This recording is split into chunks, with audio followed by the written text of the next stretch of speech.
雲の巣ですか？触れるとやけどを？ Alright guys, welcome back to some more Umineko when they cry. Now, I do have some tea with me, but don't worry. I know it's not a tea party. I only just have it because I'm feeling a little bit tingly in my throat right now. But don't worry, it's fine. You know what I mean? It was much worse 2 days ago and yesterday, so I'm feeling much better now. So don't worry. The tea is just—it's not for a tea party. It's not a tea party special. I know. But don't worry. We will be drinking tea during the episode 6 tea party. But we don't have to think about that anytime soon. Don't worry. We gotta wait at least. I don't know how long episode 6 is gonna be, but at least 3 weeks from now or something before we finish episode 6. So don't worry at all. The tea is just a temporary thing. It's not. There's nothing special going on. But just for my throat. So. Yeah, welcome back to some more Umineko when they cry. Last time we had, I've been really grinding these videos out. I hope you guys have been enjoying these, because I'm grinding these almost, or basically every day now, right? So there you go. Last time we had, George confessing to Shannon of his bad side as well, how he used to envy me and Jessica. Well, he first used to see us as inferior to him, but then eventually he envied us and tried to copy us, and eventually became to be the man who he is today, and he claims that that's because of Shannon. After that, we moved on to where we are now, where Eric is discussing with not Virgilia, but you know, Kumasawa, Virgilia's other self, discussing about how there's an inconsistency between the spirits of Akujikijima, the evil spirits there, and Beatrice. How the Beatrice story has just taken all the tropes from the evil spirit story, but then added this whole golden witch twist to it. So that's what Erika is saying right now. That's her POV. And Kumasawa, her other self, Kumasawa, seems to be struggling or hesitating to come back with something, to talk back with something. So yeah. And now we've cut to Beatrice, the younger sister at least, saying that the spider webs burn if you touch them, because that's another part of the thing, that inconsistency behind it, right? Erika saying that spider webs hurt Beato because they hurt the evil spirits in Akujikijima, right? The thing that applied to the evil spirits also applied to Beatrice. So it's just been copied by her, right? Is what Erika's saying. So yeah, I'm guessing now we're gonna see a whole discussion between younger Beato and older Beato, or the sisters, or the same person basically, in two different forms. So there you go. Let's see. They burn if you touch them, spiderwebs? When Beato the Elder snapped her fingers, a graceful silver spider slipped down from the ceiling, hanging by a transparent thread. Beato the Elder, so the older sister, the elder sister. Then there's Beato the younger on the right. Beato the Elder on the left, Beato the younger on the right. They're the same person, but they're sisters. Alright, let's go with that. Alright. Afterwards, only a single silver strand remained.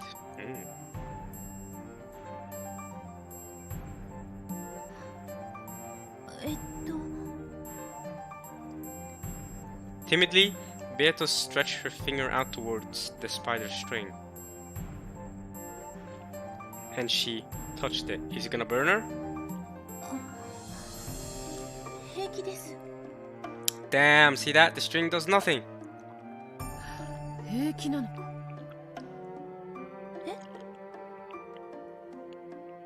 Beato the Elder lifted up a white, pale finger, and after showing it to her little sister, she traced the silver string with it.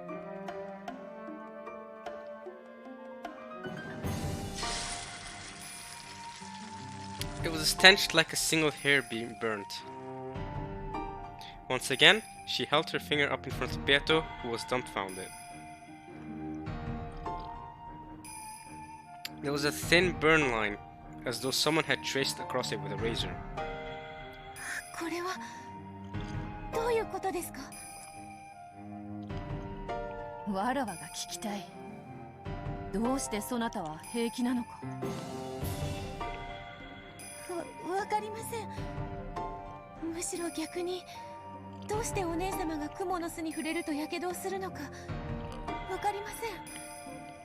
Maybe they are different Beatos. わから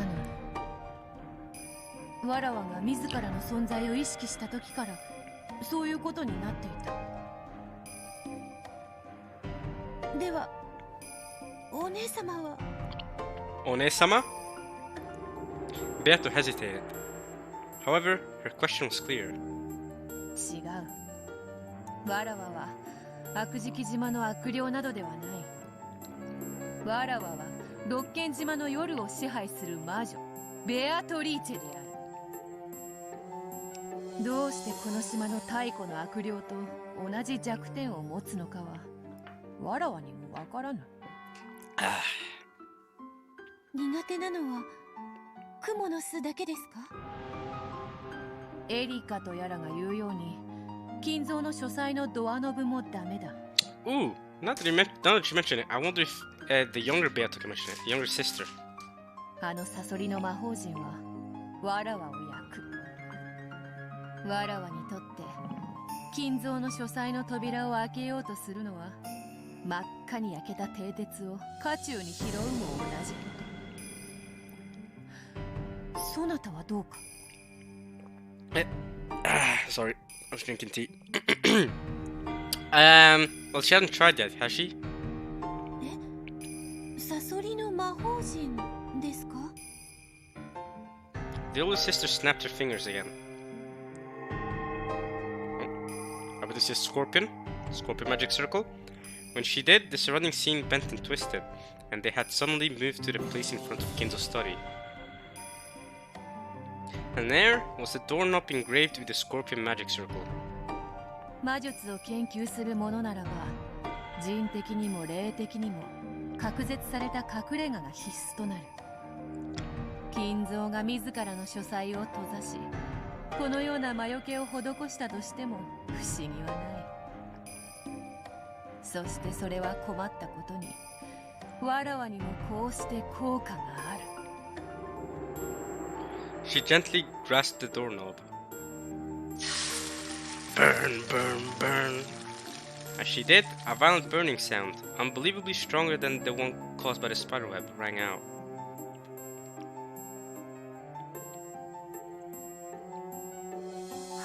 お姉様、大丈夫ですか？手は。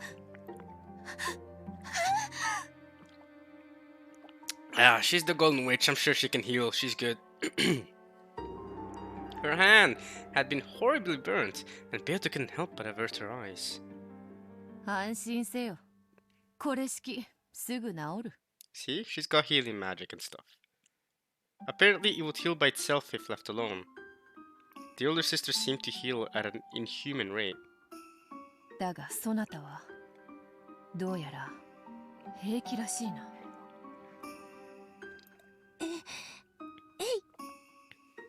Go! She timidly poked the doorknob. Nothing happened. Slowly, she touched it with her entire palm, but she felt nothing but a pleasantly cool sensation. That is what you should feel when you touch a doorknob, yes. When you grasp it. 不思議だ。そなたはわらわの分身であるにもかかわらず、わらわとは様々なものが異なっている。Weird, isn't it? 逆にドアノブに触れても平気ですが、お姉様のような火傷を負ったら私は簡単には治らないと思います。まるで普通の人間のようであるな。おほ。はい、私自身自分が魔女だとはちょっと信じきれていません。 But it's undeniably true. You are still Beato. 私にはお姉様のように魔法を使うこともできないし、不思議な火傷も、そしてすぐに傷を治すこともできません。お父様は私を偉大なる魔女の生まれ変わりだと信じてくださいましたが、私にはそれが信じられなくて。そなたは何者なのか。私はベアトリーチェ。お父様のために生まれてきました。お姉様は？わらわもまたベアトリーチェ。Hey, you two, I'm also Beatrice. That's my name. That's what everyone in real life calls me. Whenever someone tells me to do something in life, they're like, yo, Amit, who's that? Yo, Beatrice, how you doing? I'm like, yo, what's up? That's me. I'm the Golden Witch herself. That's right. You know, just quickly change up the gender so that I've been female my entire life, and let's go! 金蔵に魔法にて黄金を授け、その後も魂となって島に縛り付けられている体を失った魔女である。Alright, I finished the tea. Wait, just gotta make sure it's completely finished. Ah, it's finished. It's done. Alright. You know, that feels good for the throat. Yeah, drinking tea. I've always been taught this. It's good when your throat is you know burning up a little bit, almost like the scorpion charm is burning up Beato's palm. Good to drink some tea. Helps out your throat. I am also Beatrice, but now I'm done drinking it. Alright, there's no correlation to the tea party at all whatsoever. Alright, so remember, there's nothing to do with the tea party. Alright, besides in the tea party, I make it a lot more audible that I'm drinking tea, trust me. I make it a lot more of a spectacle. I make it a bigger deal than what anyone will probably think it should be. But it's important, it's an important task. We gotta drink tea every time during the tea party. That's a must. Alright.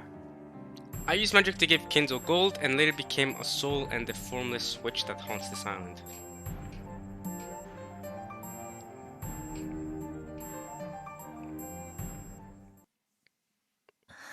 私たちは一体何者なんでしょ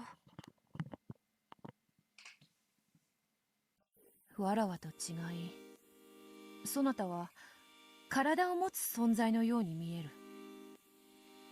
え、そうなんですか？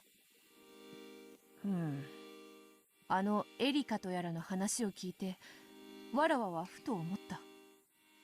魔女であり、魔法が使えるが、体を持たぬわらわと、そして魔女であるが魔法は使えず肉の体を持つそなた。わらわたちはやがて一つになり、掛け合った部分を埋め合って本当のベアトリーチェとして完成されるのではないだろうか。 The complete.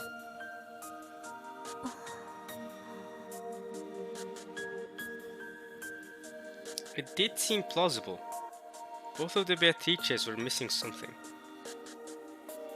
If they were to become one, then surely they would be very close to the Beatrice that Battler desired. 試してみるか。手を出せ。 They're trying to become one? The older sister slowly raised her palm and held it out before Beato. The large burn from a second ago really had started to heal already. わらわたちは一つになれるかもしれぬ。 We can become one? わらわも知りたい。そなたと一つになることで未来のわらわを知りたい。 Let's try to combine. Fusion? Ha! Yeah, Dragon Ball Z style. Let's go. Or maybe you need earrings for that. The special earrings of magic that combine you into one. Beato also raised her hand slowly, and the two hands touched.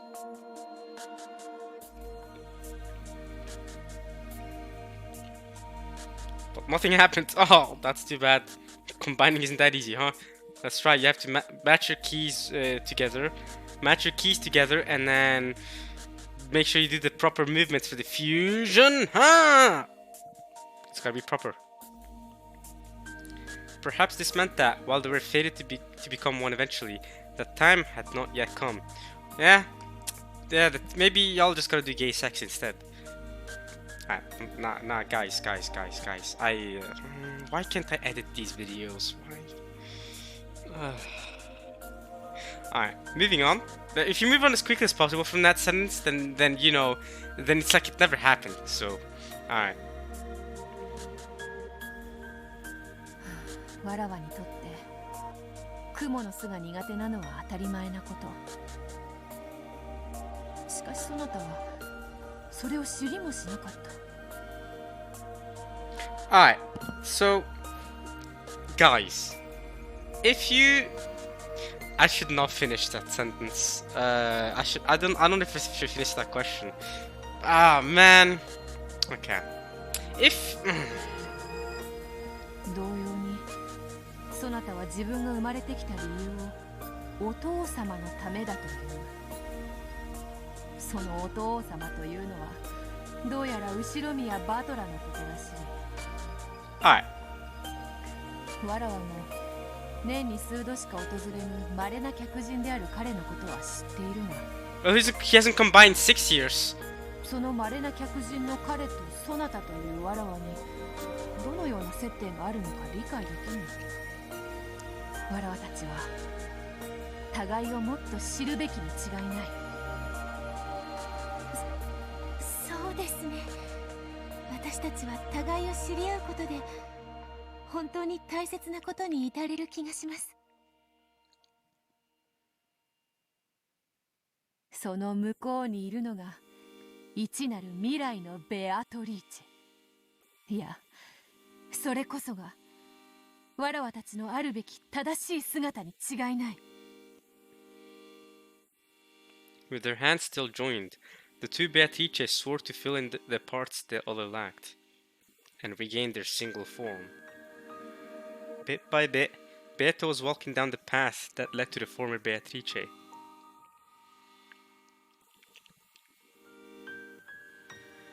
Wait, that's the end of the chapter? Wow. Okay. Okay. So I was gonna ask you guys the question earlier, but okay, it's 11 p.m. by the way. Magic of a Different Interpretation. Saturday, October 4th, 1986. I also wonder, why is the time so specific? Earlier it said it was 22:03. Now it's 22:59. Why so specific? Why not just go 10 p.m., 11 p.m.? Why make it so hard to memorize and remember? Why does it have to be a specific time? Is there a reason for that? Do the numbers have a meaning? The clock time? The eerie sound of the wind and rain. So the question I wanted to ask y'all earlier was, if there was a clone of yourself, would you do it? Just saying, you know what I mean? I mean, for my sake, if the clone looked like Beato, but of course it wouldn't. It would look like me, right? I mean,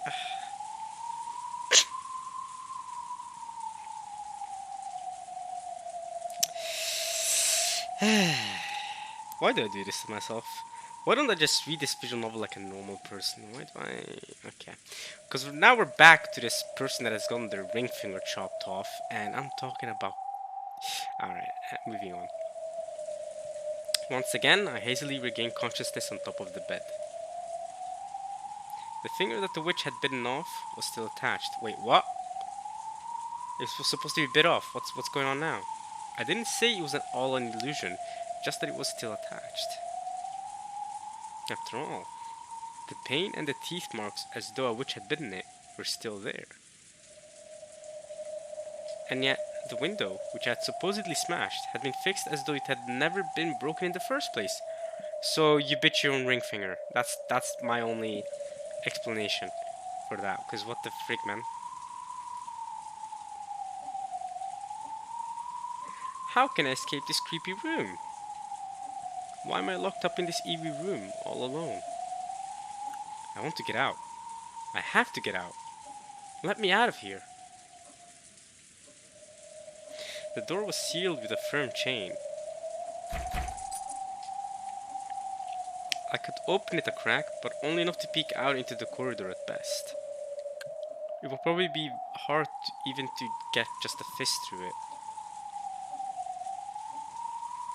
The windows wouldn't budge either. They were no better than barred prison windows. The bathroom didn't even have a window. The only thing that could get out through there was the water that flowed out if you turned on the tap.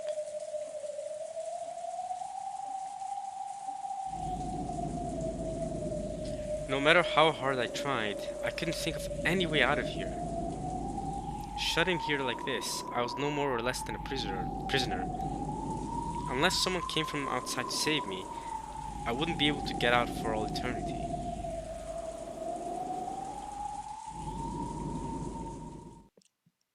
In that case, couldn't I just call for help? Yes, the tiny gap I could make in that door had to exist so that I could call for help. But could I make the words come out? Words come out. It's open now. Everybody's open now. It's time's open now. Time to plow. Snap back to reality. Oh, the ghost gravity. She's choking now. Everybody's choking now. The clock's run out. Time's up. Over. Plow. Couldn't make the words come out. I had tried to call out for help before, but for some reason the words couldn't escape my mouth. I might have made some kind of mistake. I might have just lost my voice in my haste and confusion. I cracked the door open one more time. The warm light of the hallway flowed in, making the darkness of the room stand out all the more. Though I couldn't hear any voices, I did feel something peaceful. I was sure that everyone was in a room at the other end of the hallway, chatting happily about something. If I could just call out, someone would surely come to save me.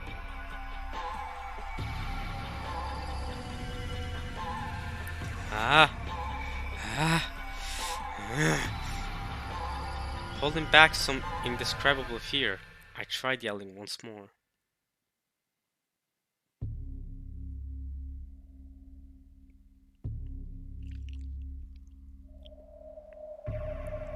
But the result was the same. The words won't come out. She's choking how? Everybody's choking now! It was like trying to yell underwater. All I did was get out of breath, unable to call out in the slightest.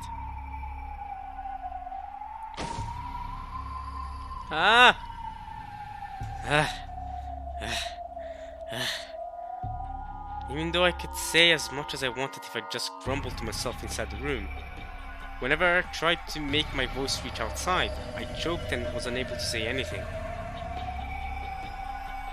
I understood. My body wasn't the only thing imprisoned in this eerie locked room. My voice was as well. Thinking that I could use some other kind of sound to call for help, I tried opening and closing the door violently, making the chain rattle.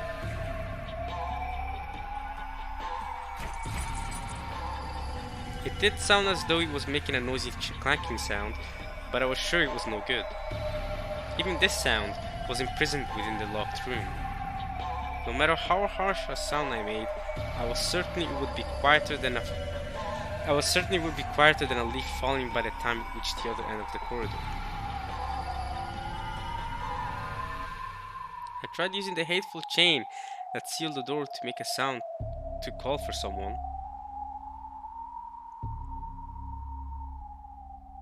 but it only deepened my despair.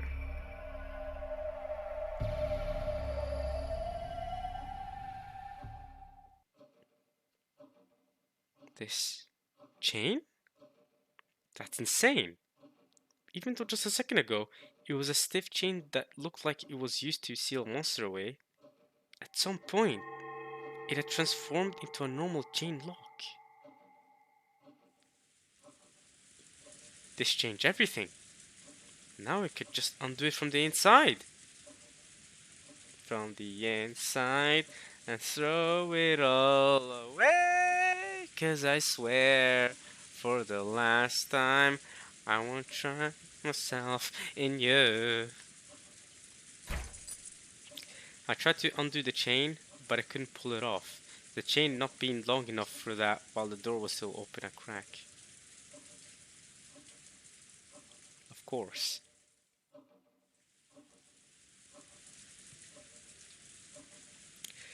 Calm down.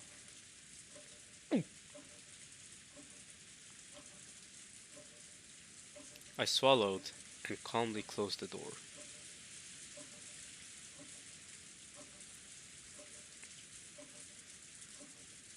Then, when I saw that the chain had slackened enough, I touched it with my finger to make sure.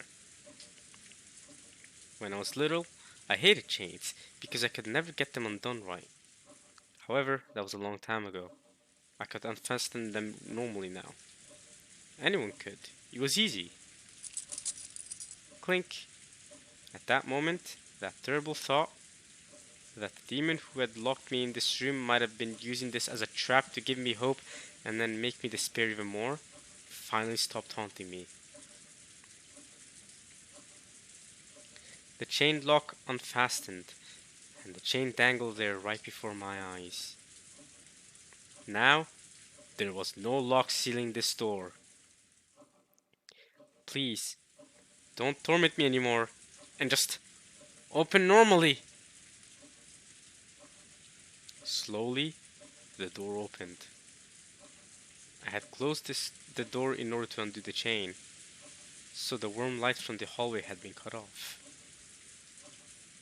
What if I opened it again and that warm light was gone this time? I was even afraid of that. However, that was just me over-imagining things. Slowly, expanding before my eyes. No, this is normal for a door. As the door let out an annoying creak, the exit from this cursed locked room finally opened.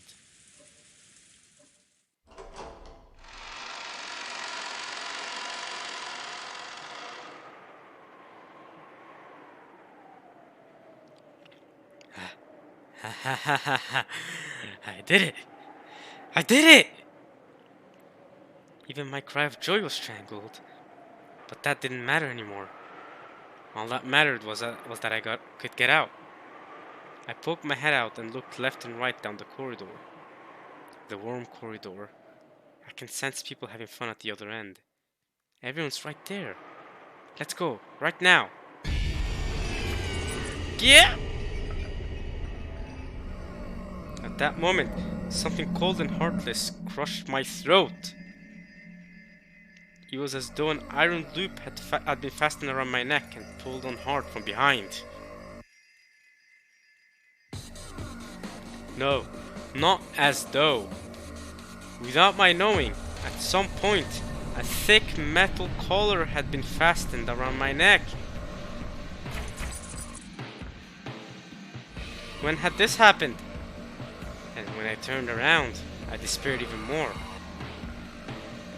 From the inner side of the door I had just opened, a thick chain extended, which was connected to my collar.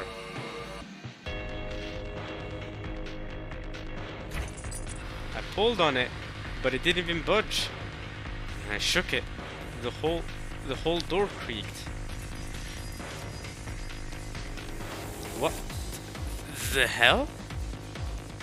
The chain that connected to my collar was attached to the inner side of the door. Yes, the same heartless chain that had secured the door a short while back had suddenly become a chain holding me in place. That's insane. That's insane! Damn it! What's going on here? I pulled with all my strength, trying to tear the whole door off, but I already knew from repeated experiments that it wouldn't even budge. I was sure this chain would disappear once I went back inside the room, but it would never let me leave it. Though it had appeared to revert to being a normal chain lock, nothing had actually changed. Changed! The fact that a chain lock bound me to that room was just as true now as ever.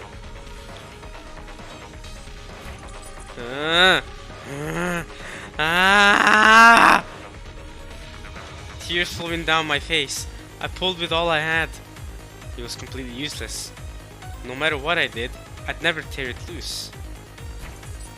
And I wasn't even permitted to call out for help. I felt a confused anger at how the demon had mercilessly made me think for just an instant that I'd escaped. But no matter how much I yelled, no voice came out, and no one on the other end of the corridor could hear me.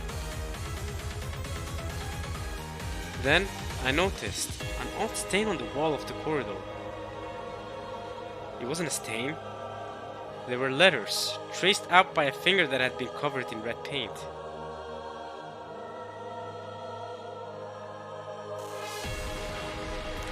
Those letters, which looked like they had been drawn in blood, answered my biggest question.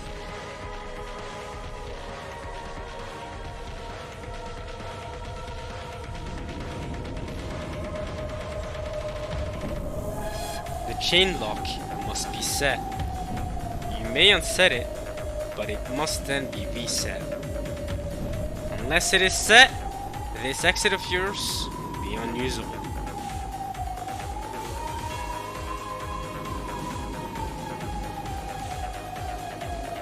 I instantly understood the meaning of that unsettling message. Ha, unsettling, set, chain set, alright. So many puns, Umineko, what's going on with this part? And then I tried it out and understood completely.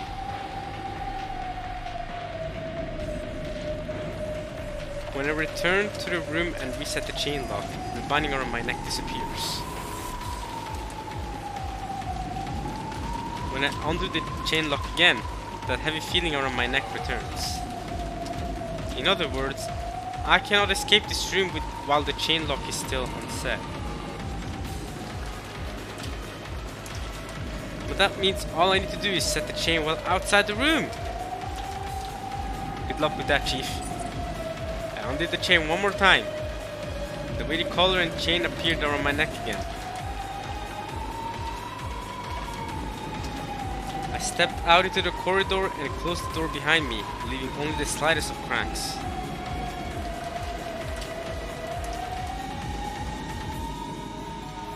I stuck my hand through that crack, grabbed the dangling chain, and tried to reset it somehow. Damn it! It's so easy to do from the inside. So why is it so hard to do from the outside? The gap needed to be wide if I wanted to manipulate the chain well. However, that made the chain too short to reach.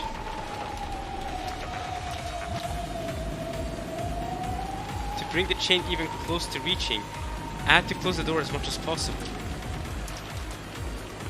But doing that meant that there wouldn't be enough of a gap to fit my hand in. What a troublesome dilemma, huh? Of course, that was perfectly natural. Chain locks are made to be done from the inside. They'd be completely pointless if you could set and unset them from the outside. That's why the length of the chain is specially chosen, to prevent anyone from setting or unsetting it from the outside.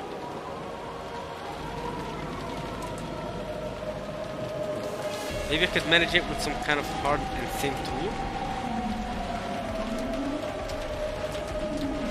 If the gap of the door was just a finger's width across, the chain would have enough length to reach. If I could just bend a wire hanger so that it fits through the crack, and work the chain with that.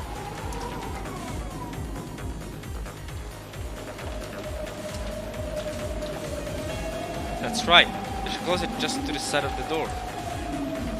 Could there be some hangers in there?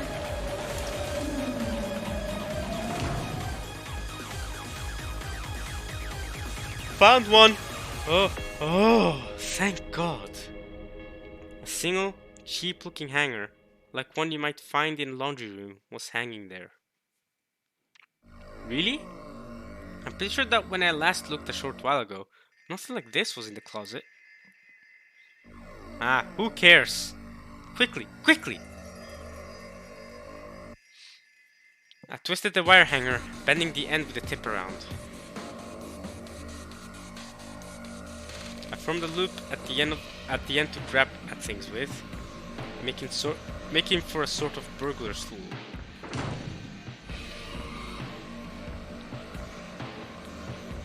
I then dashed out into the corridor again and closed the door almost as far as it would go.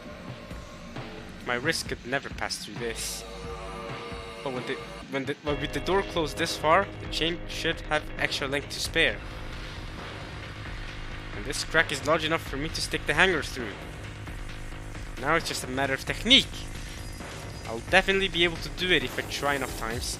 I'm certain of it.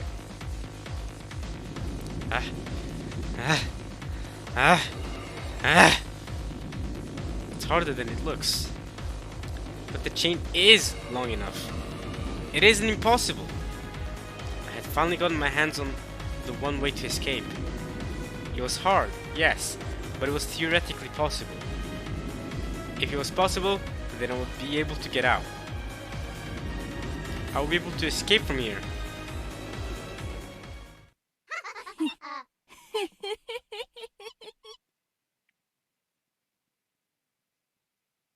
That voice. Whose voice is that? That almost sounds like Evatrice. Mirage Coordinator?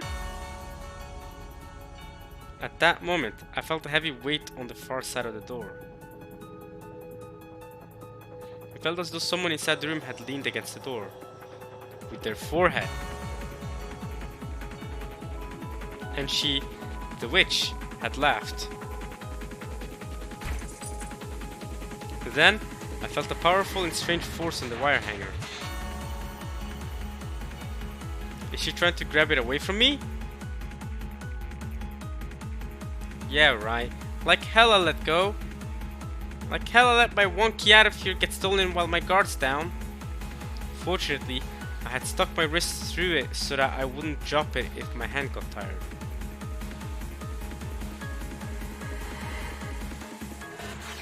You won't be able to snatch this out of my hands.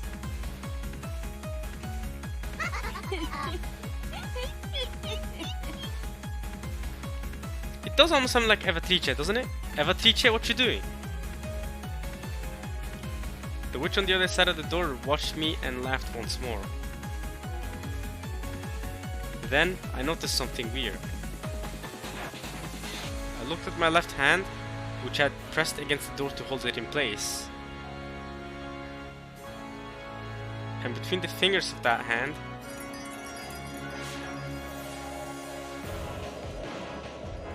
I could see something red. It was red text. I realized immediately.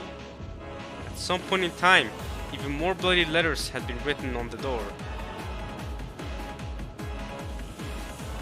And my left hand had been covering them up.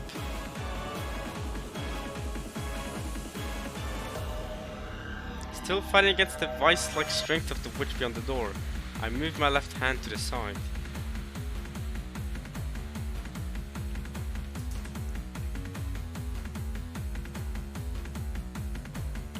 Where that hand had been, bloodied letters had indeed been written. It read as though someone had predicted that it struggled this way from the very beginning.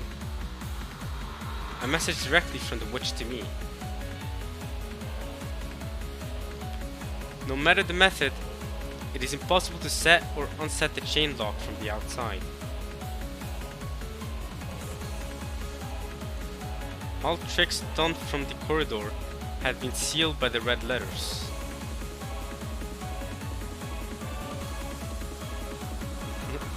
No way.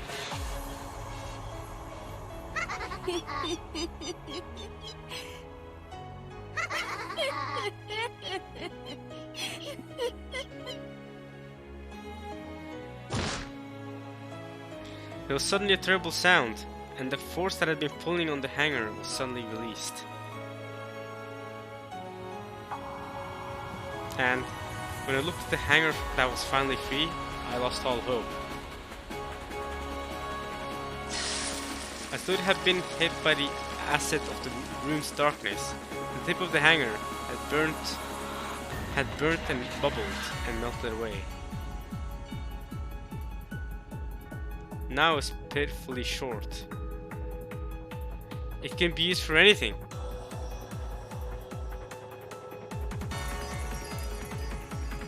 All schemes to fasten the chain from the outside had been sealed.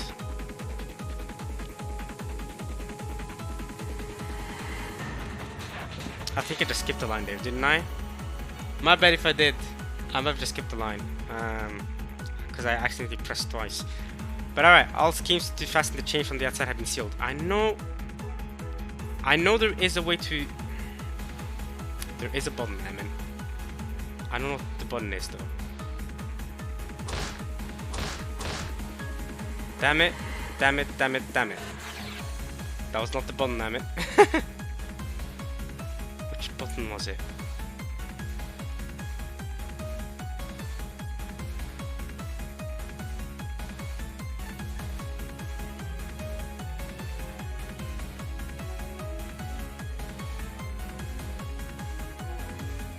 Oh, I pressed the button. There we go! I found the button, ladies and gentlemen. It was H. Alright. Now it was pitifully short. It can be used for anything. So H lets me look at all the messages. How far back can I look? Oh, I can even repeat the lines. Wait. I can repeat the laughs. Oh, I've never used this before. Wait, previous chapter? Oh. Ah. You still pretty young yourself, George. I see. I can do that. I wonder how far back I could. Okay, next chapter. Where am I? Wait, no, this is the first chapter. Okay, this is the start of the episode. So I can read the entire episode from here. But I don't want to do that. Let's go. Wait. Oh, no. Okay, wait.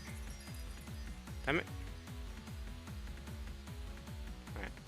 Let's scroll all the way down. So, what did I skip? I know I skipped a line, I think. Oh my gosh, all three. Okay. Now it was perfectly short. It can be used for anything. It will be useless to search for a substitute. All schemes to fasten the chain from the outside had been sealed. Right. So I think that I skipped the line. It will be useless to search for a substitute. So we can try again. H. Ah, that's cool. I found the button. See, I was pressing around, but I don't fully know the controls. So what I did, I started from QWERTY. I went QWERTY, right? QWERTY, UIOP, and then I went down to L, K, J, and then H, and that's where I found the button that let me read it. Alright, so damn it, damn it, damn it, damn it. It's good to know that that button exists now, so that now if I ever accidentally skip something, I can go back. 6 episodes in, Amin learns the controls of Umineko. 6 episodes in, y'all. 6 and a bit. 6 and like a third or a quarter or something. Amin finally starts learning the buttons. I've never used that before because I've never needed to. Well, I read so slowly anyway. I never need to actually read back because I might have skipped something. But good to know that I can do that now. So a couple parts ago, when I was wondering what Jessica had been saying, I could have just done this. Oh, remember what Jessica had been saying about the cheese thing instead of wasting 5 minutes on that. Damn, man. Alright, anyway. I threw the remnants of the wire hanger against.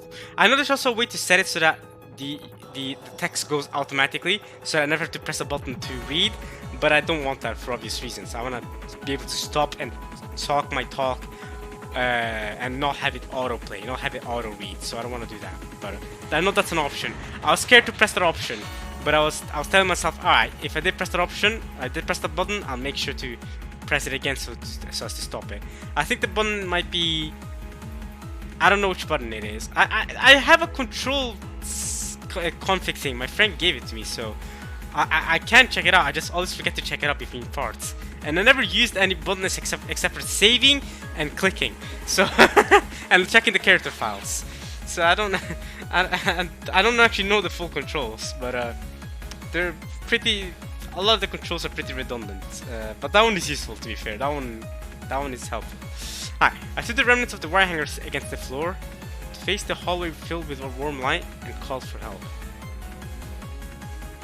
However, I just choked, unable to speak at all. Everyone's just down the corridor, and everything's peaceful there. I can't hear their voices, but I know. I'm sure they're all having a good time playing cards. Please, someone notice me. Someone save me.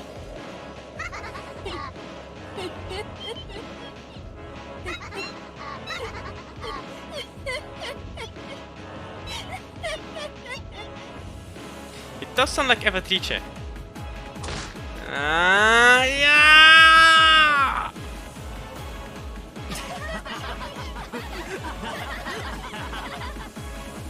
Now Jessica, George, and Better are laughing. Alright. This time it wasn't the witch's voice. It was the happy voices of everyone else. which I could hear from the other end of the hallway. Someone, come over here and save me!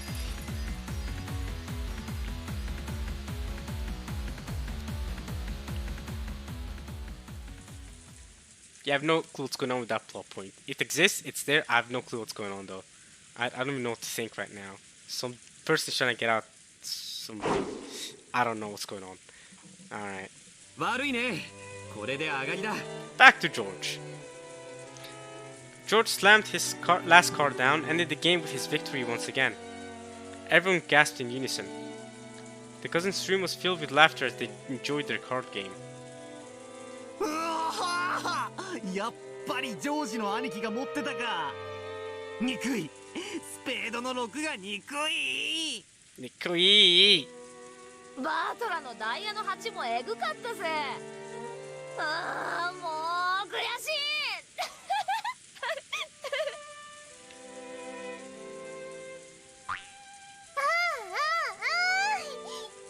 ジョージお兄ちゃんすごい。また勝った。そうだよ。また僕たちの勝ちだね。Mother couldn't really hold her own in an all-out battle. So she had teamed up with George, which was why she was celebrating his victory.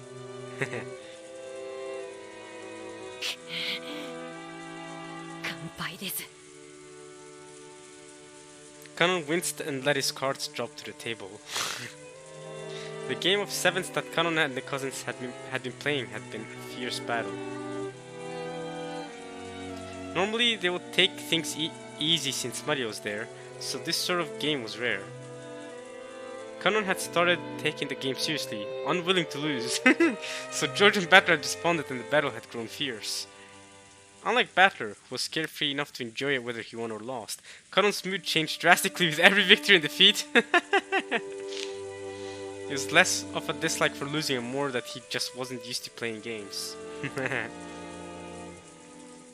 He wasn't used to the idea that you win some, you lose some. So even a loss in a game played for fun was something he took very seriously. Since he had resolved to win and had unfortunately challenged the veteran players George and Battler, the result was plain to see. As Kanon slumped his shoulders, Jessica slapped him on the back. 惜しかった惜しかったでも楽しいぜ。本気で戦うのはね。本気だろうとそうでなかろうとは結果が負けでは何の意味も。 Is it really? とんでもない。本気で戦った結果の負けならすがすがしいもんだぜ。いい加減に戦っての負けじゃ本気出してたら勝ってた云々で未練タラタラでしょ。そうだな。全力を尽くしたやつは言い訳しない。そして結果に関わらず爽やかなもんさ。そうだね。そしてそういう人間が一番怖いのさ。そこから必ず何かを学び成長するからね。確かに僕は臆病だから何も学ばなかった。だから未だに未熟なんだ。I am furniture, so it is useless to learn, to dream. Because he had rigidly believed that, he had distanced himself from everything and shut himself away. However, during that time, Sharon had undergone many life adventures. And now, her hand rested on the door separating furniture and humans. The old Kanon would only have seen this card game as a way to pass the time. However, the new Kanon was now capable of gaining something new from this experience. That could probably be called growth. Furniture does nothing but rot with the passage of time.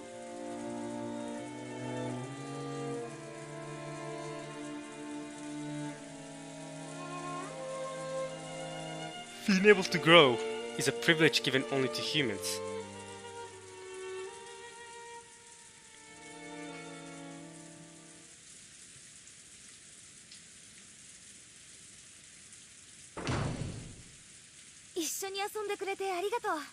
Just checking that it works again. H, beautiful. And if even the background noise goes down when you press H, right? Now you don't hear the rain and the music as much. Wow. Alright, anyway. Just checking that it still works. I like the H button now. 西とか書いたり忙しかったんだろ。付き合ってくれて本当にサンキューだぜ。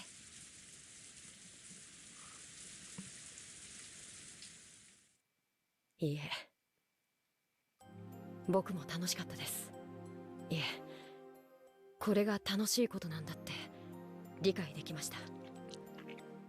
僕を無理に誘ってくれてありがとうございます。私たちはさ、もっともっといろいろなことに挑戦していこう。そして君が知らなかったものを探しに行こう。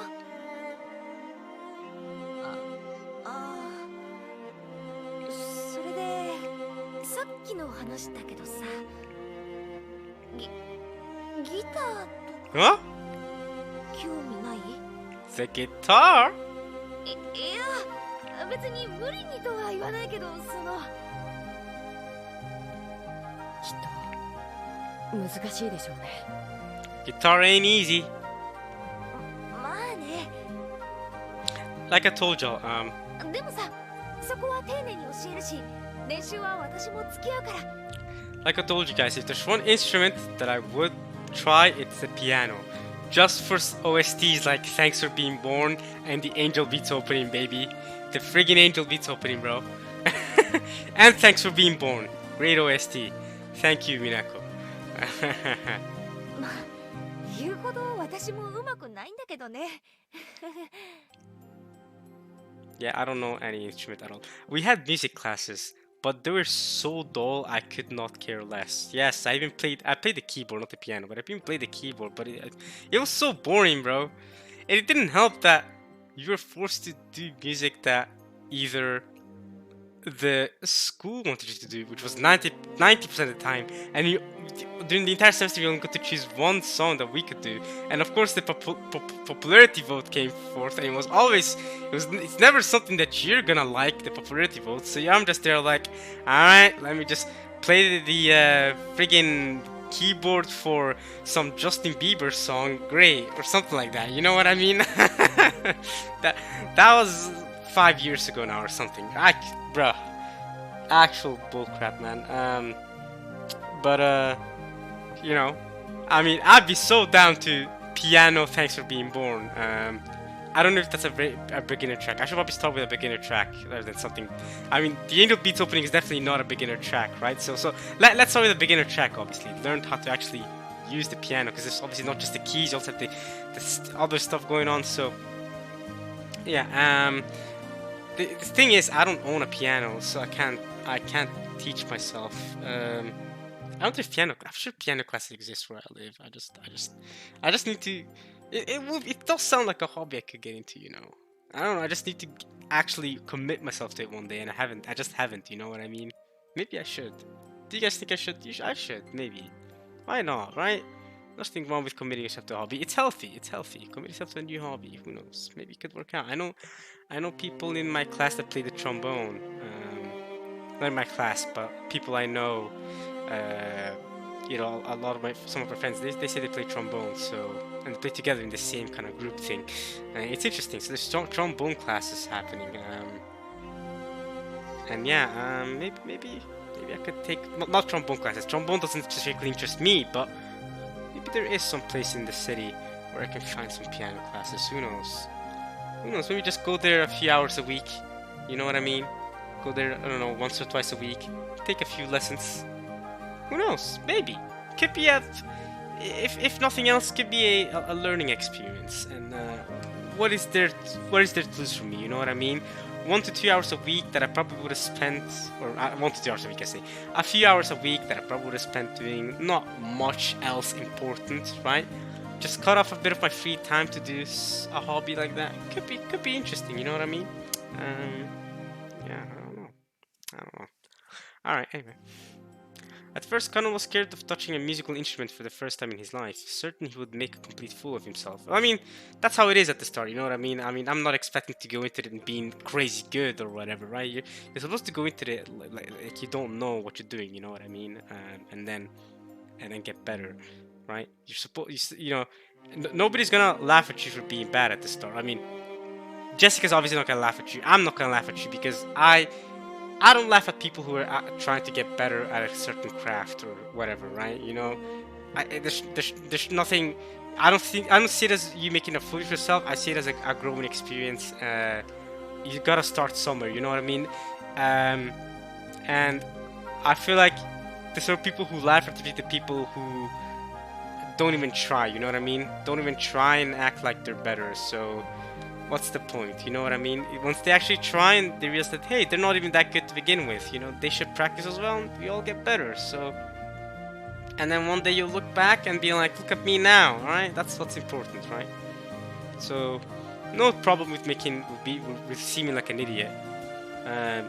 You may think that that's unattractive to show to Jessica, who you're trying to romance, but, you know, hey, if you can't accept that you're not good at something at the start, then that's on her. You know what I mean? Then you should be dating her to begin with. All right, there you go. Nothing wrong with that. Nothing embarrassing. I mean, embarrassing is subjective, but nothing foolish. He knew that screwing up like that would make him feel bad. However, Kanon was starting to learn. Yeah. 初めてで下手なのは当たり前です。 Exactly. That's right, Kanon. That's the right mindset. それから逃げてたら永遠に何も学べない。 Exactly, because if you never try, you know what I mean?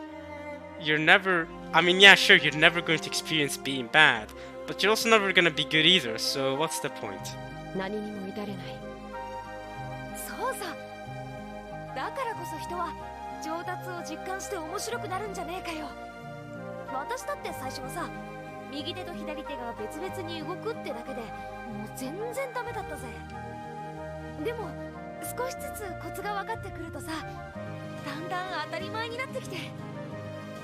Here's another horrific part about learning music at school, during middle school years ago for me, was we only had music classes in middle school, by the way. Once we went to high school, no more music classes. They stopped. We just had those 3 years in middle school, and I think we also had a few years in elementary school as well. Though I don't remember as much from those years, but I remember in middle school, I remember we had music classes once a week and at school, and let's say I had to learn how to use a piano for a song that we made at the time.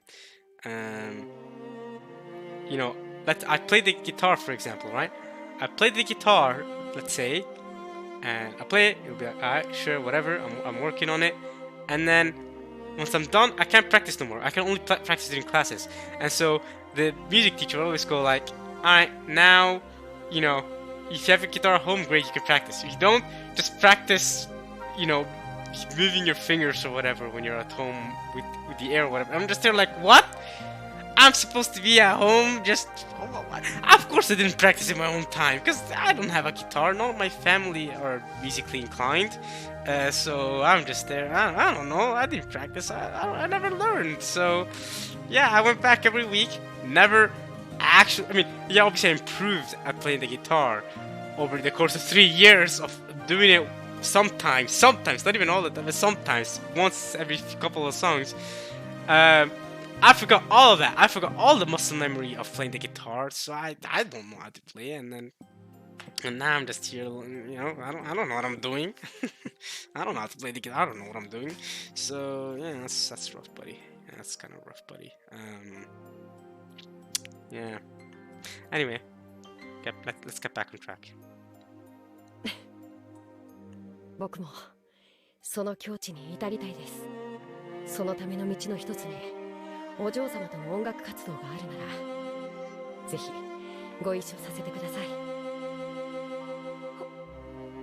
本当に？はい。きっと最初は不出来でお嬢様を失望させてしまうこともあるでしょう。でも本気でやっての失敗だったらそれは清々しいものに違いないとさっきお嬢様たちに教わりましたから。照れるぜ。お嬢様のことをもっと好きになりました。あなたは太陽のような人なのに僕が目を背けていたからこんなにもずっと近くにいたのにそれに気づけなかったじゃあもっと好きになってもらえるように頑張っちゃうぜ。いや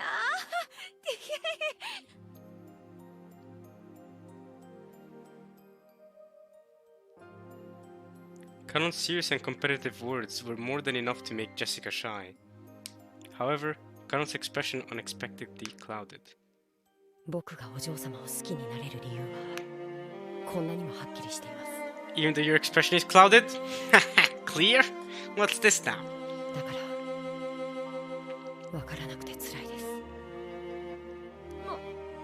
何が？ Do you love me? お嬢様が僕を好きになる理由です。お嬢様と違い僕は何も照らしてない。今だってお嬢様に照らされながらその背中についていってるだけです。そんなみすぼらしい僕をお嬢様が好きになる理由が何一つ思いつかないんです。そんなことはないぜ。カノン君にだっていいところはいっぱいある。 Like what, huh? 恥を忍んでお聞きします。お嬢様は僕の何が気に入られたのですか？ Cannon hung his head. He had never learned anything, so he had never been able to take the lead with her. It made him sad and frustrated that he had always been the one-sided recipient of her affection, and could do nothing but respond to it. Jessica was lost for words. After all, compared to the reason that Cannon had fallen for Jessica, Jessica's reason was a lot more vague. She had listened to Shannon talk about her love with George, and at school, she and her friends always talked about relationships with boys.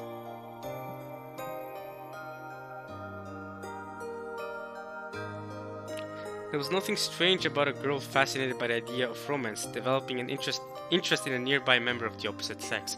That's what I mean. I feel like, what if Jessica's love for Cannon is just the desire to have a boyfriend, right? And Cannon is just the most available option because she's stuck in this island.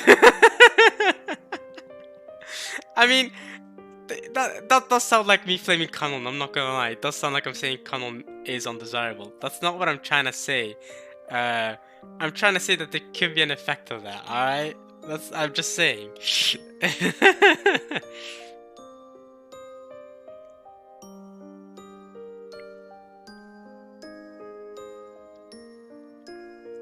However, if you were to put that into words, she will be misinterpreted as saying that any nearby boy would have done just as well. That's what I mean. Exactly. You know, what I just said right now, I feel like y'all are trying to misinterpret me saying that, oh, because Kan was the most nearby boy that was around her age that could work. You know what I mean?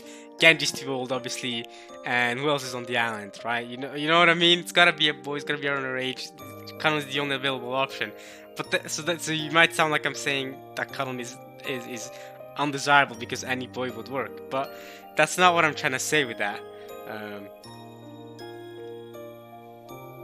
However, if nothing else, she knew what she felt at this moment. She really did love Kanon, and she truly wanted a relationship with him. They might end up together as a result, or they might not. But well, whatever the outcome, she could accept it as long as she held nothing back. That allowed her to stay true to her feelings, what she knew she felt right now, and act on them seriously. However, she couldn't find the right words to tell Kanon this. When Kanon saw Jessica bite her lower lip in frustration, he finally realized. バカだな、僕は。僕のどこが気に入ったんですかなんて質問、本当にバカらしいと思ったんです。自分に本気じゃないから、自分のことさえ理解できてない証拠なんだ。そんなことをお嬢様に言わせようとするなんて、僕は最低だ。そんなことないよ。女の子だって男子に告白されたら最初に聞いてみたい質問だもん。自分のどこを気に入ってくれたのって。それを相手に尋ねる時点で僕は未熟なんです。 So you're saying it's also immature for any girl to ask a boy that when she gets a confession? Canon? そんな未熟者に気に入ってもらえるようなものがあるわけ。いや、そうじゃなくて、Jessica panicked, trying desperately to explain how she felt. However, Canon was calm, and then he spoke. だから僕がお嬢様を好きになるように、お嬢様にも僕を好きになってほしい。そのために僕は自分を変えていくことにします。今はまだこんな自分をお嬢様に好きになってもらえるとは到底思いません。でもいつか必ず。絶対素敵なカノン君になれるよ。私がベタベタに惚れちゃうくらいの素敵な男の子になれる。私はそれまでずっと一緒にいるから。時間なんていくらでもある。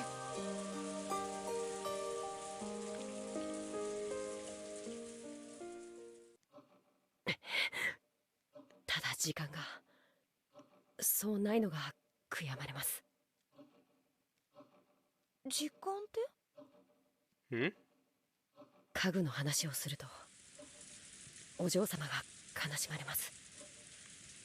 でも話さなければなりません。そしてそれは僕が本気で戦わなければならないことでもあるのです。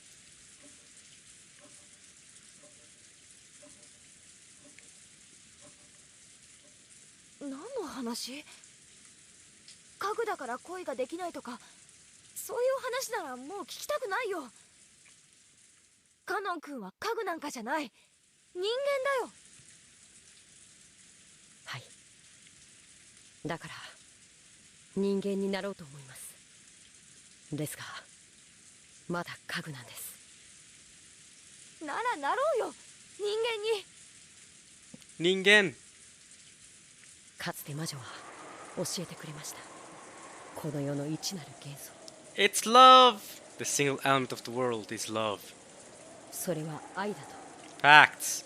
それはこの世に住まう人間は当たり前のように享受できるものです。しかし家具として生み出されたこの世ならざる身には当たり前ではないのです。その当たり前でないものを得るには魔法か奇跡が必要なんです。 In the same way that Nathan and George-sama would never have ended up as they have without borrowing the power of that golden butterfly brooch. さっきからこれがわからないの。何がわからぬというか。One who knows nothing can understand nothing. Great quote.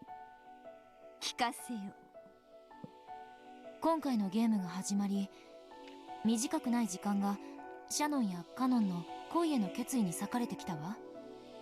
Again? Battler is the game master. Why is Battler spending this much time focused on Shannon and Kanon's determination to fall in love? I'm just saying. Why? What is Battler trying to tell us? There's something there. I know it. There's no way Battler wouldn't try to tell us. Erica was acting like this was extremely unimportant. She was like, Battler, come on, move on from this love stuff. Let's get to the murder. Let's get to who the culprit is. But Battler's like, nah, let's show everybody this, because this is important to find out why the culprit is doing the things they're doing, right? I bet that's what Batter's trying to focus on the why. Not on the who the culprit is or how they did it, which is what Erica's gonna focus on. He's trying to focus on the why. I think that is why Batter should to show so much of Shannon and Connor's mission of to fall in love, right? So much of this episode has been dedicated to that. Compared to previous episodes, except for episode 2. Or episode 3 as well. Wait, was it episode 3? No, episode 2 was the one we spent a lot of time dedicated on love. Yeah, not as much episode 3. Which is, by the way, when Featherwing started forging stuff, just saying. But to be fair, she did also forge this episode, so... But Batter's the Game Master. Anyway, Batter's the Game Master, so... Batter's the one that spent a long time doing this.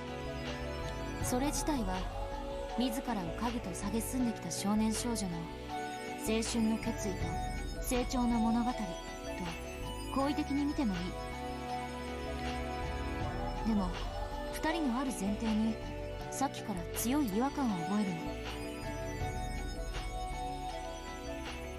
の。なぜ魔法が必要なのかであるシャノンもカノンも、いえ、あえて家具と呼ぶわ。家具たちは最初から一貫して人間とは恋愛ができないと主張してきた。そこに黄金蝶のブローチという魔法が介在し、その魔法という奇跡の結果、ジョージお兄ちゃんとの恋愛が成立した。そう主張してるわ。身分の違いによる許されぬ恋が実るには魔法の奇跡でもないことにはありえぬとそう考えたとしても無理はあるまい。 Is that what this is about? Them calling themselves furniture. It's just that they're servants, right? So their parents are gonna have a hard time allowing their relationship to form, right? Because they're servants. They're not part of the main family. They're not high status. They're not necessarily rich or whatever. They're just furniture. Yet they still love these rich family kids. Their parents are not gonna allow it because they're falling in love with servants. So, is that what they mean by magic? They need this magic miracle to make it happen.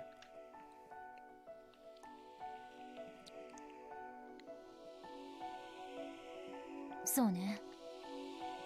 だから使用人の身分であるシャノンとカノンが共に後ろ宮家の人間に恋をし、 Yeah, good luck making a marriage like that work out. 許されざる恋に苦悩して自らを家具と卑下したとしても、それは納得できるの。ではそなたの納得できない点とは。再び魔法の力がなければ結婚はできない。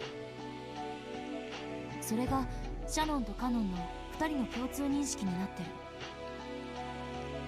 これがどうしてもよく理解できないの。After meeting in secret for quite some time, George and Shannon had finally gotten engaged.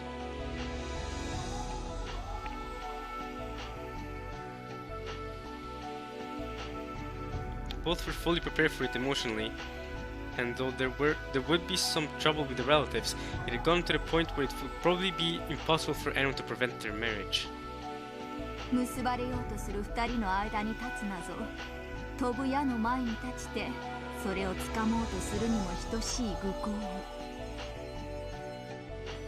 そういうこと、伴侶を生涯守りきると誓ったジョージお兄ちゃんにとって両親の反対や感動さえ恐れるものではない。むしろそれらさえも彼女への愛を示すちょうどいい試練だとさえ思っているわ。つまり2人は必ず結婚する。誰も拒めない。そして2人は婚約を快諾した。誰にも拒めない、阻めない。馬に蹴られてなんとやらであるね。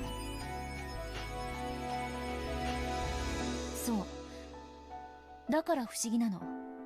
魔法なんて必要ない。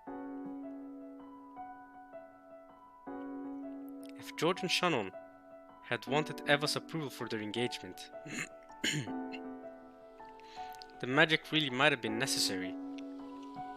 After all, Eva had forbidden his relationship with her.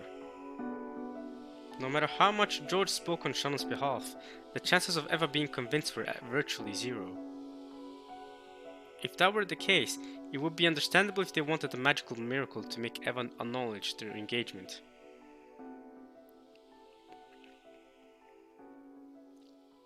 しかし、ジョージお兄ちゃんはきっぱりと誓ってるわ。両親に婚約を認められなくても構わないと。そう。二人の婚約を阻む理由は何も存在しないの。Except death. そしてそれはシャノンだってよく知ってるはず。なのになぜ彼女はこの順風満帆の婚約を受けたこの夜になおも魔法の奇跡を祈るの？魔法の奇跡を得なければ結ばれる資格もないというのが家具たちの主張であるな。つまりこういうこと。シャノンはジョージの婚約を受けているけど、魔法の奇跡がなければ成就されない障害が残っていると知っていることになる。そしてその障害は二人の努力では取り除けないとも。だから魔法という奇跡が必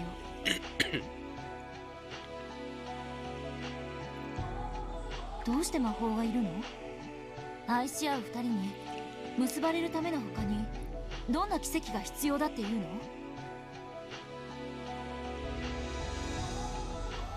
の？なるほど。なるほど。Featherin listened to Angie's interpretation, smiling in a satisfied way. Apparently, she had already reached that conclusion and was enjoying watching Angie finally manage to do the same. そしてその疑問はカノンにも向けられるわ。ジェシカお姉ちゃんとの恋路は始まったばかりだけど、二人の気持ちはまっすぐ。何の障害もないわ。黄金蝶のブローチの力なんか関係なく、もう恋仲に慣れてる。何年もの交際を経て、やがては結婚に行き着いても何もおかしくない。こっちも障害は何も存在しないのよ。クラウスと夏日に結婚を認めさせようと思わない限り、こちらもまた魔法の奇跡は必要なさそうであるな。そういうこと。シャノンの生き方を見てカノンもまた生き方を変えた。そして素直な気持ちを伝え、ジェシカお姉ちゃんと二人で恋路を歩み始めた。必要ないのよ、もはや魔法は。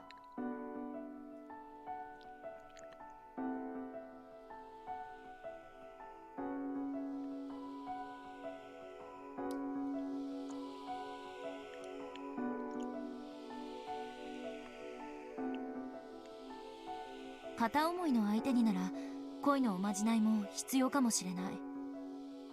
でももはや両者は相思相愛、意思も疎通できてる。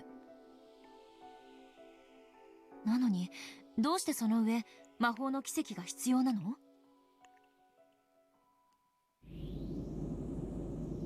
Both pieces of furniture are in a relationship of mutual love. There shouldn't be any need for a miracle any longer. So why do they still desire a miracle of magic? See, why have you asked this question 10 times now, visual novel? I get it! I get that that's a question, goddammit! Alright, I get it. Answer it or not. Don't keep asking the same thing. Ah! And on top of that, the single brooch is portrayed as bestowing only a single miracle. It feels almost as though Shannon is hesitating because if she uses up that miracle for herself, Kanon's chances at love will be automatically sealed away for eternity. つまりこういうことよ。 Don't ask the exact same question you've asked 10 times now, Angie, again. どうして家具は恋をしてはいけないの？ Okay, we phrased it differently, thank you.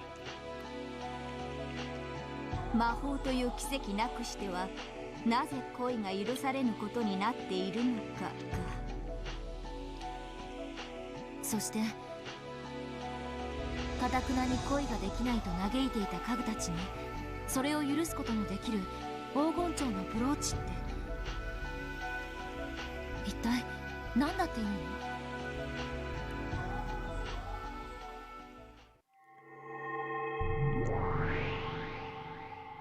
の？もちろん魔法の結晶であるぞ。ただし多くの魔法と同様に半魔法の毒素で焼かれもする。つまり魔女や魔法を信じる者にしか効果がないということなんですね。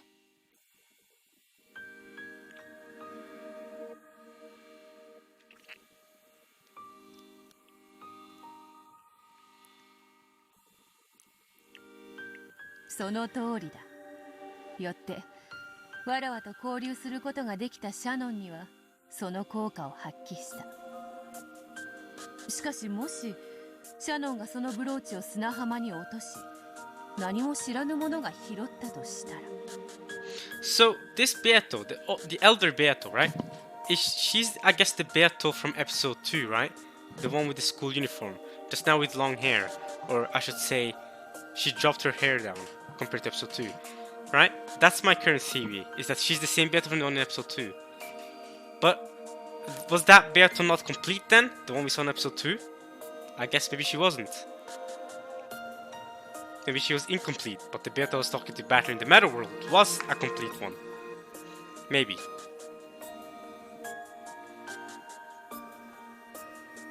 その者が半魔法の毒をまとっていたらブローチの魔法は力を発揮できない。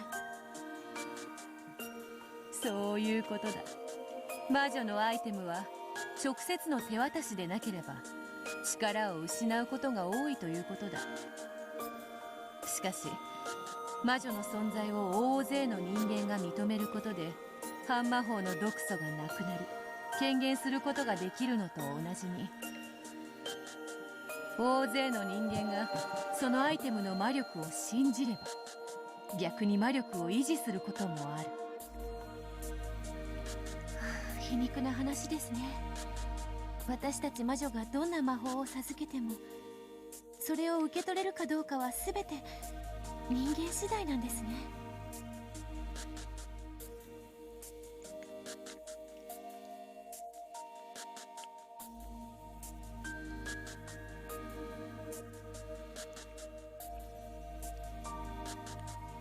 薬もそうだと聞いているぞ。同じ薬を飲んでもその効果を知らされている人間にはより大きい効果が出るという。あ、ちょっとわかります。 Placebo effect? 風邪薬とか飲んだ時薬効の解説書とか読んでると薬の効きがいいような気がしますよね。 Placebo effect. As she listened, Beato thought that magic sounded a bit like a charm. When most humans think of magic, they think of incredible miracles being performed one after another in front of a crowd. However, this true magic that the older sister spoke of sounded almost like a charm, something that had no effect if the person using it didn't believe. Sean's heart was captured by George bit by bit as he grew by leaps and bounds. However, she had given up, thinking that one of lower status, such as herself, would never find love with him. That was when Beatrice had given her the golden butterfly brooch and encouraged her. Giving up means that you have zero chance of success. But if, with the power of magic, you think there just might be some chance of your wish coming true, the probability then rises to something greater than zero at the very least. Zero remains zero forever, but if even a faint probability were to exist, it would be no exaggeration to say that an impossible miracle had occurred, compared to the time when the probability was zero.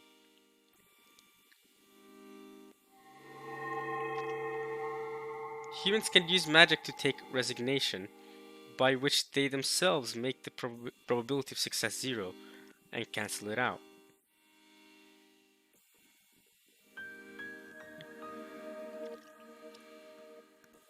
When a human does not give up, though their chances of success may be small, those chances do exist. And the stronger their belief, the more those odds rise. It was easy to imagine that Shannon had made earnest wishes upon the brooch, believed in its effect, and made many little efforts to get George to like her. 信じる力が魔法になる。そしてそれを信じさせる者が魔女だ。Those who make others believe are witches. That's an interesting way to put it. If you think about it, it's true. Let's say a witch steps out into a spotlight, waves her staff in front of a crowd of onlookers, and makes a rabbit appear out of thin air. The many people who see it will surely think that it was a sleight of hand. They might wonder at how it was accomplished, but they would be sure that it was magic. And they would applaud the splendid trick that had appeared to be magic. But what if they conducted a sacred ceremony inside a great ancient temple in front of a crowd of believers, culminating in the exact same thing? Would any of the people there think that was a sleight of hand? In fact, in the ancient past, when magic tricks as a form of entertainment didn't even exist and divine spirits were worshipped with one P? Okay. Worshipped. This would doubtlessly have been a miracle of magic.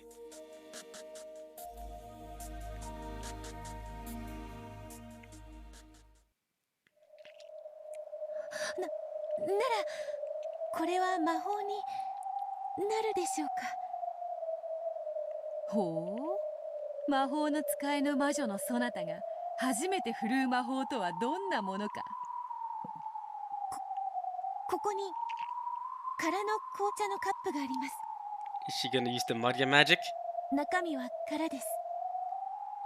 うん、空っぽであるぞ。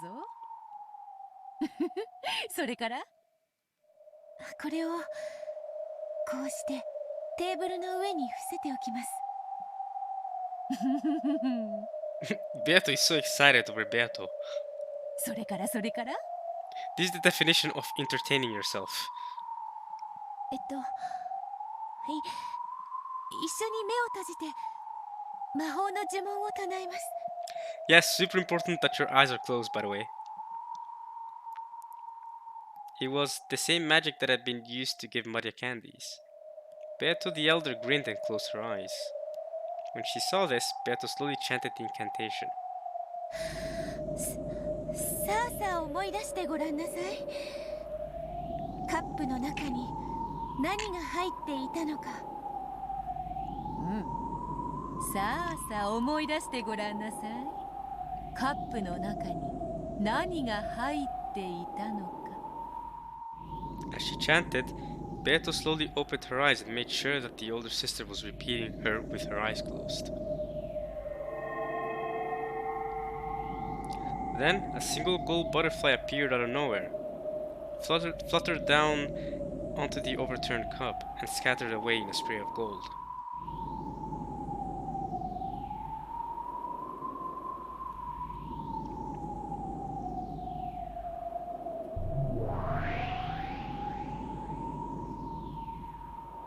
もうよいか、目を開けても。はい、目を開けてカップの中身を改めてください。さてさて、さて、そなたが初めて使う魔法はいかほどのものか。Taking her time and dragging out the suspense a little, the older sister lifted up the cup. おや、 Uh-huh. いかがでしょうか。 When the cup was lifted up, there lay a single golden rose petal. これは魔法になるでしょうか。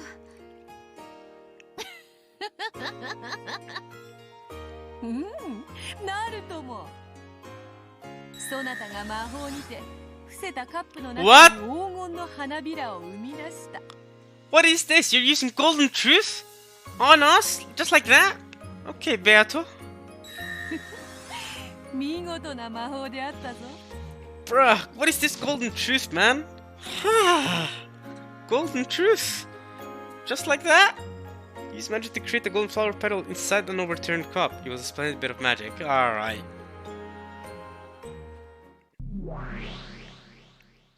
愛がなければ見えない。 She said the thing! She said it! それは理解できてるの。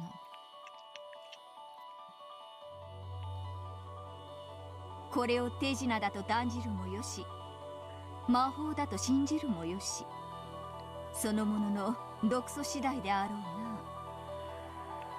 な。でもこれはかつての魔法の一部を説明はできるけど、全てを説明することはできないの。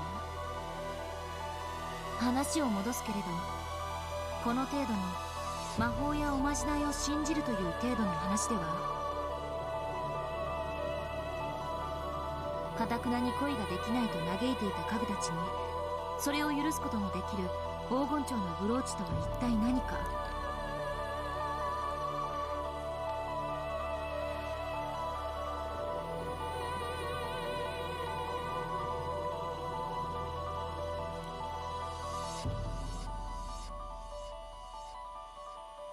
という問いに答えられない。そこにいる二人のベアとの話を鵜呑みにするなら、魔法には彼らの諦めを取り除く力があると考えるのが妥当であろう。どうして家具は恋をしてはいけないの？どうして魔法のブローチの力が必要なの？確かにあんたやベアトたちの話は一見、それにおぼろげとはいえ答えを与えているような気がする。でも朗読者だから言わせて、それでは納得がいかないの？納得とは？家具たちはもっともっと悲壮な宿命に抗おうとしているわ。恋愛成就のお守りを託されたくらいで自己改革ができる程度のものだったとは思えないの？現にシャノンはかつてジョージお兄ちゃんとの出会いのきっかけを作ったのはブローチのおかげだけど、それ以降は魔法の力を借りずに関係を深めたいと言ってベアトにブローチを返そうとさえしたわ。彼女はその時点で一度は魔法の奇跡と決別したはずなのに、なぜ再びその力を必要としているの？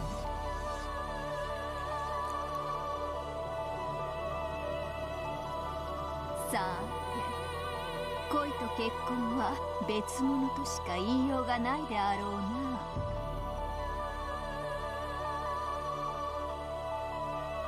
Featherin laughed lightly. She had probably formed a theory of her own and was laughing at Angie, who hadn't reached it yet. 聞かせてよ、あんたの見解。もう少し寝かせたい。 Come on, you're teasing us. それに疑問を持ち思考を巡らすそなたを見ることもまた朗読の楽しみだ。私の見解を話せばそなたはそれに納得し思考を止める。 Fair. You can't stop thinking. That's fair. それでは朗読が面白くない。 Alright. すでに答えを知ってる推理小説を読ませて右往左往するところを見て楽しんでるってわけね。That's what someone in the comments was saying too, that they had already figured out a lot of the mysteries by now, and they were reading Umineko with friends, and they were having a lot of fun watching their friends theorize and blunder about, even though they knew all the answers. So that's fun. Is that why? Are you guys enjoying this? You guys are on a, how do I put it? A symbolization of feathering almost, right? You guys are all feathering watching this because you all know the answer maybe, and you're watching me blunder about not knowing the answer, and it might be fun. But if you guys give me all the answer, you all spoil me, then the fun is lost because I know the answer, and then there's no fun in me continuing because I know everything. But because I'm uncertain, I don't know what's right and what's wrong. I don't know if all my theories I could be completely wrong about, and who knows? Maybe that's part of the fun of it. それが感激の魔女というものだ。 Yeah, you are. 悪趣味と笑いたくば笑うがよい。我が巫女よ。わははは。 Were you? Wah, ha, ha, ha. See, I joined you, Angie. We're laughing together.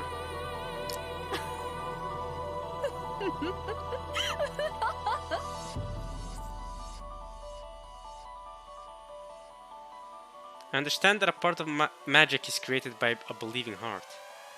And that magic probably permeates deep into the world of us humans as well. However, though it does permeate so far, the power that dwells within magic is small.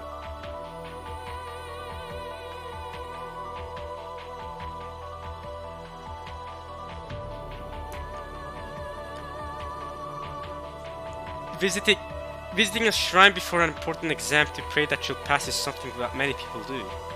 However, not many people will actually credit that visit as the reason for their success. Praying like this contains no power except as a calming influence.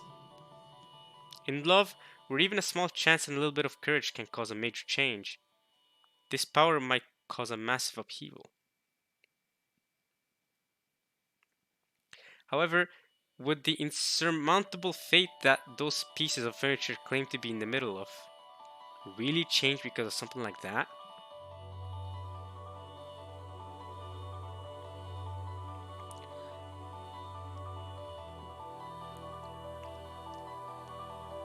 I think that in the past, the magical power of the brooch as it joined Shannon and George was little more than a good luck charm. However, at this point, the magical power that the pieces of furniture are seeking from the brooch, praying for their love to succeed, it's not something as vague as a charm. It feels much stronger, like a whole different interpretation of magic. If you believe in a sleight of hand, it becomes magic.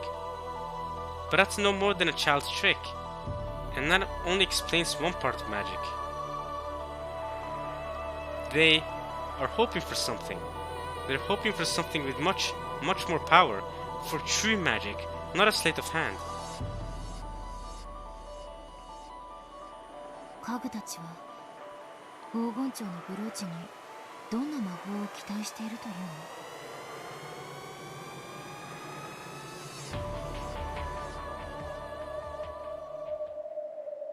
黄金蝶のブローチ？ How long has this part been so far? Okay, we can end it there. Oh, okay, we've gone on for longer than I thought. Okay, we'll end it there, ladies and gentlemen. I hope you guys have enjoyed this part of Umineko when they cry. And, wow, we've been reading longer than I thought we were. Well, hopefully we made some decent progress at least. And, yeah, magic, golden butterfly brooch, Karan and Jessica, relationship, and the two Beatos. Maybe we'll get more of all this stuff next part.